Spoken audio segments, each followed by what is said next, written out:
എല്ലാവർക്കും നമസ്കാരം. പച്ചവെളിച്ചം ഇപ്പോൾ പയ്യന്നൂർ ബൈപ്പാസ് റോഡിലാണുള്ളത്. മഴ കനത്തതോടു കൂടിയിട്ട് ബൈപ്പാസ് റോഡ് പൊട്ടിപ്പൊളിഞ്ഞിട്ട് വലിയ യാത്രാ ദുരിതമാണ് ഇവിടെ ഉണ്ടാവുന്നത്. ഇന്നലെ വാഹനമൊക്കെ ഇവിടെ രാത്രിയിൽ കനത്ത മഴയിൽ വാഹനമൊക്കെ ആ കാണുന്ന സ്ഥലത്ത് ഒക്കെ താഴുകയും വലിയ പ്രയാസം അനുഭവിക്കുകയൊക്കെ ചെയ്തിരുന്നു. നമ്മുടെ ബൈപ്പാസ് റോഡ് ഈ അടുത്ത ഏകദേശം ഒരു വർഷം മുമ്പാണ് ബൈപ്പാസ് റോഡ് പണി നടത്തിയത്.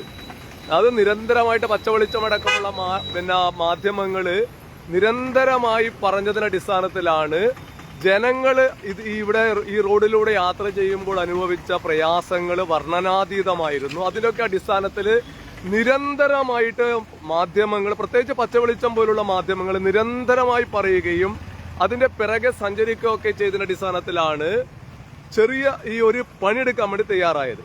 ആ പണിയെക്കുറിച്ച് തന്നെ ആ കാലത്ത് വ്യത്യസ്തമായ അഭിപ്രായം പച്ചവെളിച്ചമൊക്കെ പറഞ്ഞിരുന്നു. നമ്മൾക്ക് ഇവിടെ കാണാൻ വേണ്ടി കഴിയുന്ന ഒരു കാഴ്ച എന്താണെന്ന് വെച്ച് കഴിഞ്ഞാൽ ഇതാ ഈ വാഹനങ്ങളൊക്കെ എന്ന് പറഞ്ഞാൽ റോഡൊക്കെ പൊട്ടിപ്പൊളി. ഞാൻ അവിടുത്തെ അപ്പുറത്തേക്കൊന്നും പോകുന്നില്ല. ഇപ്പൊ തൽക്കാലം ഇവിടുത്തെ ദൃശ്യങ്ങൾ കാണിക്കാൻ. എനിക്ക് ഇപ്പുറം ഒരു കാര്യം വേറെ പറയാനുണ്ട്. അതാ അവിടെ കണ്ടോ, അതാ അതാ അതാ അതാ കണ്ടോ കണ്ടോ അവിടെ രണ്ടാള് 2 വീലറിൽ പെട്ടിട്ട് കിടക്കുകയാണ്. വെള്ളത്തിന് കാരണം എന്താണ്? ഇവിടെ മനോഹരമായ രണ്ട് ബിൽഡിംഗ് ഒക്കെ കണ്ടല്ലോ. ഇവിടെ എന്ന് പറഞ്ഞാല് ഒരു തരത്തിലും ബിൽഡിംഗ് എടുക്കാൻ വേണ്ടി പറ്റാത്ത ഒരു സ്ഥലമാണ് ഈ സ്ഥലം. ഇവിടെയാണ് ബിൽഡിംഗ് ഒക്കെ എടുത്തിട്ട് ഒന്ന് അവരൊന്ന് സഹായിക്കുവാ, ഒന്ന് സഹായിച്ചു കൊടുത്തേ. ബിൽഡിംഗ് ഒക്കെ എടുത്തിട്ട് ഇവിടെയൊക്കെ വെള്ളം മണ്ണിട്ട് നികത്തിയിട്ട് ഇവിടെയൊക്കെ വെള്ളം കയറിയിട്ട് വലിയ പ്രയാസത്തിലൂടെയാണ് ആളുകൾ കടന്നു പോകുന്നത്. വാഹനങ്ങളൊക്കെ പോകുന്നത് നിങ്ങൾ കാണുക. ഈ ബിൽഡിംഗ് ഒക്കെ എന്ന് പറഞ്ഞാൽ വലിയ സമ്പന്നരായ ആളുകൾക്ക് ബിൽഡിംഗ് എടുക്കാനുള്ള സൗകര്യം ചെയ്തു കൊടുത്തു. എന്നാൽ മറ്റു പലർക്കും ഇല്ല. അങ്ങനെ പല സമ്പന്ന ലോബികൾക്ക് വേണ്ടിയിട്ട് നഗരസഭ നിരന്തരമായിട്ട് ഇത്തരം സഹായങ്ങൾ ചെയ്തു കൊടുക്കുന്നു. അതുപോലെ തന്നെ കൃഷി വകുപ്പ് അവരുടെ ഈ ഡാറ്റാ ബാങ്കിൽപ്പെട്ട സ്ഥലമായിട്ട് പോലും ശരിയായ രീതിയിൽ അതിൽ ഇടപെടുന്നില്ല എന്നൊക്കെ പച്ചവെളിച്ചം നിരന്തരമായിട്ട് പറഞ്ഞിരുന്നു. അതിന്റെ ഒക്കെ ഫലമാണ് ഇപ്പോൾ നമുക്ക് കാണുന്നത്. ഇതിന്റെ തൊട്ടടുത്തുകൂടെ ഒഴുകുന്നത് തോടാണ്. നിങ്ങളെ കണ്ടോ? അത് തോടാണ്. ആ തോട് മഴ കനത്തതോടു കൂടിയിട്ട് ഇവിടെയൊക്കെ എന്ത് ചെയ്തു എന്ന് വെച്ച് കഴിഞ്ഞാൽ വെള്ളം കയറാൻ വേണ്ടി തുടങ്ങി. അങ്ങനെ ഇവിടെയൊക്കെ നിരന്തരമായിട്ട് സമ്പന്നരായ ആളുകൾ ഈ പ്രദേശത്ത്, നമ്മൾക്ക് ഒരു കാര്യം ഞാൻ ഇത് നിരന്തരമായിട്ട് പറഞ്ഞതാണ്, ഇത് റോഡിന് വേണ്ടി സ്ഥലം വിട്ടുകൊടുത്തതാണ്.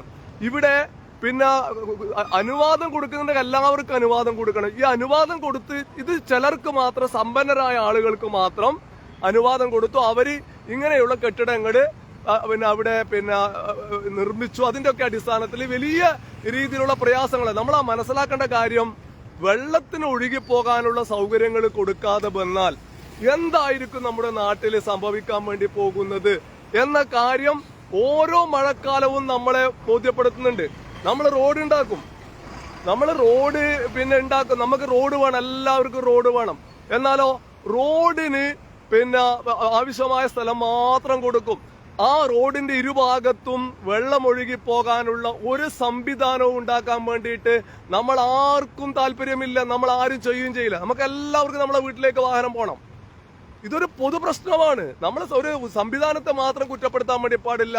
എന്ന് പറഞ്ഞാല് തിന്നുന്ന കൊല്ലുന്ന രാജാവിന് തിന്നുന്ന പ്രജ എന്നുള്ള രീതിയിലാണ് നമ്മുടെ അവസ്ഥ എന്ന് പറയാനാണ് പച്ചവെളിച്ചം ആഗ്രഹിക്കുന്നത്. അവിടെയാണ്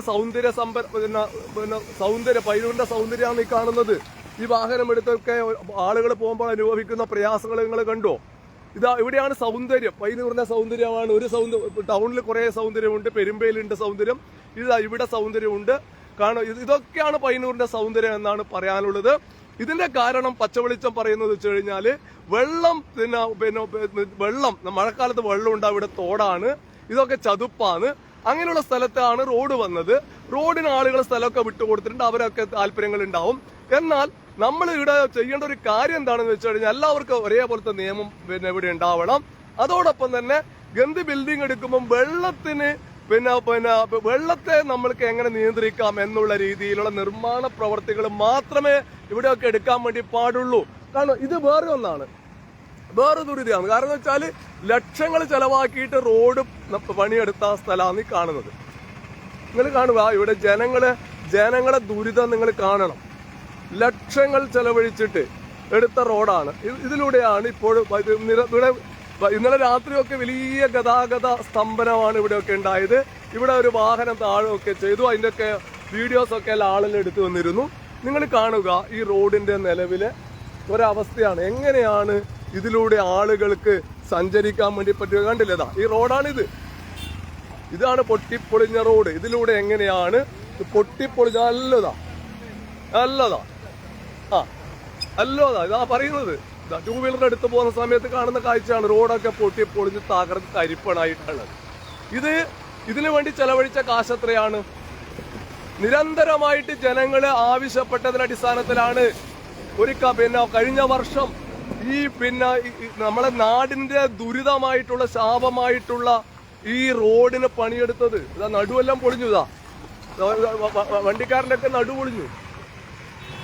നിരന്തരമായിട്ട് ജനങ്ങൾ ആവശ്യപ്പെട്ടതിന്റെ അടിസ്ഥാനത്തിലാണ് ഇവിടെ ഈ റോഡ് പണിയെടുക്കാൻ വേണ്ടി തയ്യാറായത്. അങ്ങനെ പണിയെടുത്ത റോഡിന്റെ അവസ്ഥയാണ് ഈ കാണുന്നത്. നിങ്ങൾ കാണുന്ന ഇതൊക്കെ ജനങ്ങൾ കാണണം. എങ്ങനെയാണ് ഇതിലേക്കൂടെ ആളുകൾ പോകുന്നത്? കാറ്റുകൂടി വീഴും. ഇല്ല മറ്റേ ഗർത്തത്തിലേക്കാണ്, നേരെ പാതാളത്തിലേക്കാ പോകുന്ന രീതിയിലാണ് നിലവിലുള്ള അവസ്ഥയുള്ളത്. നോക്കണം വീഴല്ല, നോക്കണം. നമ്മളെ നാട്ടിൽ ഇങ്ങനെയാണ്. അതുകൊണ്ട് പറഞ്ഞിട്ടൊന്നും കാര്യമൊന്നുമില്ല. ഇത് ജനങ്ങൾ കാണുന്നുണ്ടോ? അധികാരികൾ കാണുന്നുണ്ടോ? അല്ല, മക്കളെല്ലാം കൂട്ടിയിട്ട് വരുന്നുണ്ട്. ഇതാണ് റോഡിന്റെ അവസ്ഥ. നമ്മുടെ ജനങ്ങൾ നിരന്തരമായിട്ട് ഏകദേശം ഒരു വർഷത്തോളം ദുരിതപൂർണമായ യാത്ര നടത്തിയിട്ട് കഴിഞ്ഞ വർഷം നിരന്തരമായിട്ട് ജനങ്ങൾ പറഞ്ഞതിന്റെ അടിസ്ഥാനത്തിൽ, നിലവിളിച്ചതിന്റെ അടിസ്ഥാനത്തിൽ, പ്രതിഷേധിച്ചതിന്റെ അടിസ്ഥാനത്തിലാണ് കഴിഞ്ഞ വർഷം ഈ റോഡിന്റെ പണിയെടുക്കാൻ വേണ്ടി തയ്യാറായത്. ഒരു കൊല്ലായിട്ടില്ല, ലക്ഷങ്ങൾ ചെലവഴിച്ചിട്ട് ഈ റോഡിന്റെ പണിയെടുത്തിട്ട് ഒരു വർഷമായിട്ടില്ല. നിലവിൽ ഈ റോഡിന്റെ അവസ്ഥയാണ് ഈ കാണുന്നത്. ഈ ദുരിതം, ഈ നമ്മുടെ നാട്ടിലെ ജനങ്ങളുടെ ദുരിതം എന്ന് തീരും എന്നാണ് നമുക്ക് പറയാനുള്ളത്. ഇത് ഒറ്റപ്പെട്ട സംഭവമല്ല. റോഡ് ഇവിടെ മാത്രമൊന്നല്ല പൊട്ടിയിട്ടുള്ളത്, അവിടെയൊക്കെ പൊട്ടിയിട്ടുണ്ട്. അങ്ങനെ നമ്മളെ നാട്ടില് ഉള്ള ജനങ്ങൾ അനുഭവിക്കുന്ന പ്രയാസം മഴ കനത്തതോടുകൂടിയിട്ട് തുള്ളിയെന്ന് അതിലൂടെ യാത്ര ചെയ്യുന്ന സമയത്ത് ആ ബസ്സിലൊക്കെ വേക്കലൊക്കെ ആരെങ്കിലും സഞ്ചരിക്കുന്നുണ്ടെങ്കിൽ എന്ന് പറഞ്ഞാൽ നടുപൊട്ടാൻ ആദ്യം പോണ്ട. അങ്ങനെ നമ്മള് ജനങ്ങൾ ഒരു വർഷക്കാലം നീണ്ട രോദനത്തിന്റെ പ്രതിഷേധത്തിന്റെ അടിസ്ഥാനത്തിൽ ആണ് ഈ റോഡ് വൃത്തിയാക്കിയത്. ഈ റോഡിന്റെ നിലവിലെ സ്ഥിതിയാണ് കാണുന്നത്. ഇത് പരിശോധിക്കപ്പെടണം. ഇതിന്റെ പിന്നിലുള്ള അഴിമതിയുടെ കണക്കുകള് പുറത്തു വരണം.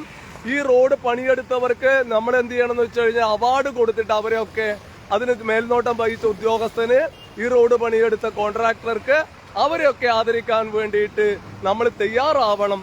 കാരണം ഇതൊക്കെയല്ലേ മഹനീയമായ മാതൃക എന്ന കാര്യം നമ്മൾ കാണാതിരിക്കാൻ വേണ്ടി പാടില്ല എന്നാണ് പച്ച വെളിച്ചത്തിന് പറയാനുള്ളത്.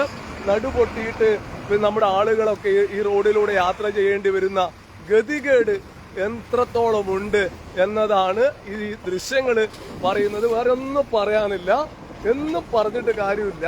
നമ്മളെ ഭരണ സംവിധാനങ്ങളും നമ്മുടെ ജനങ്ങളും നമ്മുടെ പൊതു സംവിധാനങ്ങളും ഒക്കെ അവർക്ക് ഒരു നാടിന്റെ വികസനം, അതുപോലെ തന്നെ നാടിന്റെ പൊതുപണം എങ്ങനെയൊക്കെ വിനിയോഗിക്കണം എന്നതിനെ കുറിച്ച് വ്യക്തമായ കാഴ്ചപ്പാട് ഉണ്ടാവേണ്ടതിന്റെ കാലം അതിക്രമിച്ചിരിക്കുന്നു എന്നാണ് പച്ചവെളിച്ചത്തിന് പറയാനുള്ളത്. ഇത് വലിയ ഒരു കഷ്ടപ്പാടും ദുരിതം തന്നെയാണ് എന്ന് പറയാനാണ് പച്ചവെളിച്ചം ആഗ്രഹിക്കുന്നത്. നിരന്തരമായിട്ട് വാഹന ബ്ലോക്ക് ഇവിടെ ദൃശ്യമാണ്. മഴ കുറച്ചും കൂടെ കനത്തു കഴിഞ്ഞാൽ ഉണ്ടാവുന്ന പ്രയാസങ്ങൾ പറയാനല്ല. ഇനി റോഡ് പൊട്ടും, ഇതൊക്കെ പൊളിഞ്ഞിട്ട് പണ്ടാരടങ്ങും എന്നാണ് പച്ചവെളിച്ചത്തിന് പറയാനുള്ളത്. ബൈപ്പാസിൽ നിന്ന് പച്ചവെളിച്ചത്തിന് വേണ്ടി രാജീവൻ പച്ച.